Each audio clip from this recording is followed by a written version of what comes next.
গলায় জ্বালা করছে, আপনার বুকে ব্যথা হচ্ছে, ঠিক আমাদের যে রিব কেজ রয়েছে তার ঠিক নিচের জায়গাটা আপনারটা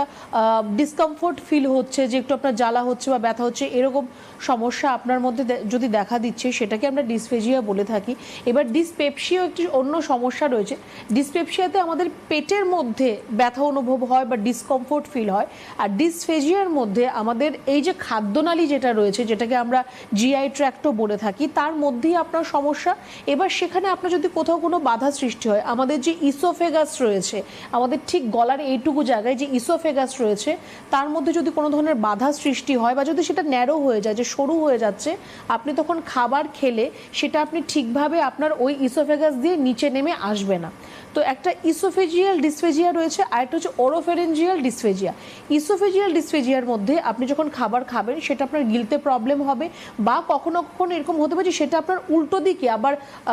খেলেন একটু পরে বা উল্টো দিকে, মানে মুখ দিয়ে আবার বেরিয়ে আপনার চলে আসছে, আপনার সেই খাবারটা নিচের দিকে নামছে না, একটা জায়গা কিন্তু স্টেগনেন্ট হয়ে যাচ্ছে, আটকে যাচ্ছে, ওই জায়গাটায় বন্ধ হয়ে যাচ্ছে। আর ওরোফেরেঞ্জিয়াল ডিসফেজিয়ার মধ্যে আপনি যখন খাবার খাচ্ছেন, সেটা অনেক সময় দেখবেন অনেকের ক্ষেত্রেই, এটা যদিও ডিজিজ কন্ডিশনে খুব বেশি দেখা যায়, নাক দিয়ে অনেক সময় খাবার বেরিয়ে আসে, আমরা যেটাকে বলি না যে নাকে মুখে লেগে গেছে খাবার খেতে গিয়ে, সেটা আপনি খাবার খাওয়ার সময় আপনার একটু কাশি হবে, মনে হবে গলার মধ্যে একটু কফ জমে আছে বা একটা ঘরঘর শব্দ এরকম ফিল হবে।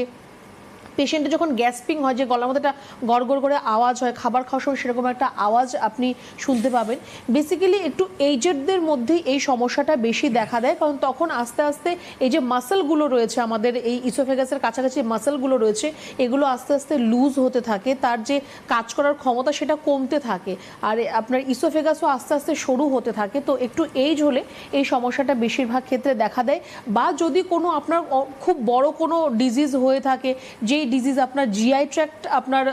কোনো প্রবলেম হচ্ছে জিআই ট্র্যাক্টের মধ্যে, কোনো বড় রোগের থেকে আপনার এই সমস্যা আসতে পারে, বা কোনো রেডিয়েশন থেরাপি যদি আপনার কখনো হয়ে থাকে, তার একটা as N A side effect আপনার এই ডিসফেজিয়ার মতো প্রবলেম আসতে পারে। খুব মারাত্মক একটা কিছু আমি বলবো না, কিন্তু হ্যাঁ, যদি আপনার এরকমই প্রবলেম এভরিডে আপনার হয়, যে আপনি কোনো সামান্য খাবার খাচ্ছেন, তার জন্য আপনার খাবার গিলতে কষ্ট হচ্ছে বা ব্যথা হচ্ছে বা আটকে আটকে থাকছে, কিছু খেলে অনেক সময় আমাদের গলার কাছে এসে আটকে থাকে, হিচকি হয় বা এরকম কাশি হয়, তো এই প্রবলেমগুলো রোজ হলে